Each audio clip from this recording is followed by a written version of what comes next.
The last couple of years must have been very, very satisfying for you. When you received the Oscar nomination for Moonstruck, did you ever expect that to happen? No, I didn't expect it to happen, and it was a delightful surprise because it came out of nowhere. I didn't think the role was that enormous, or it needed to be nominated. So when it happened, I was happy about it. But I said, well, this is an extra bonus, you know.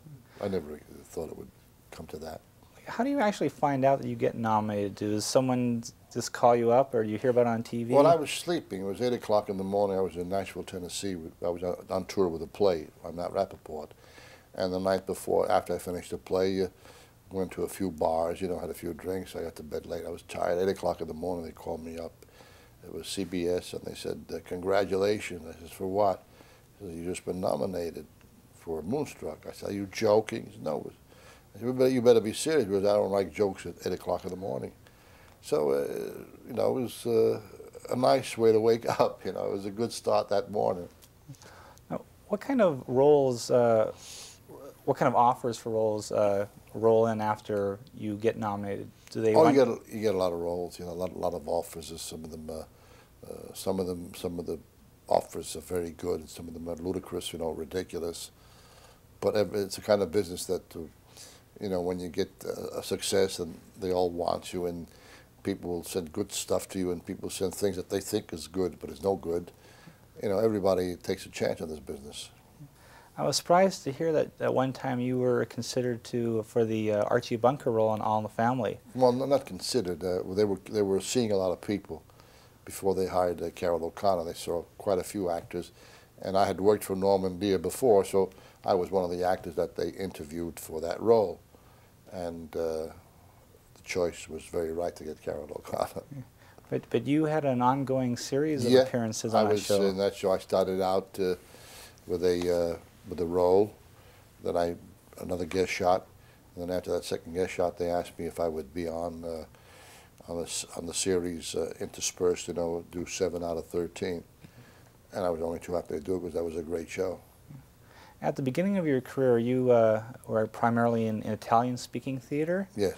What made you decide to expand into the English? Well, I didn't decide. It was decided for me because the Italian theater was fading away. In fact, it did fade away, so I had to find something else.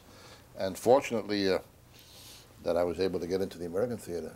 But had the Italian theater been successful and there was still no Italian theater, I might still be there. Necessity. You're considered, or you're compared a lot to John Lithgow as an actor who always seems to be working in quality projects. What is the secret of your success to be working all the time? I like to work, and I've always maintained that you got to get back to the theater. And I suppose I was successful because I never waited between jobs. And there were quite a few times that I accepted the theater instead of the movies or television.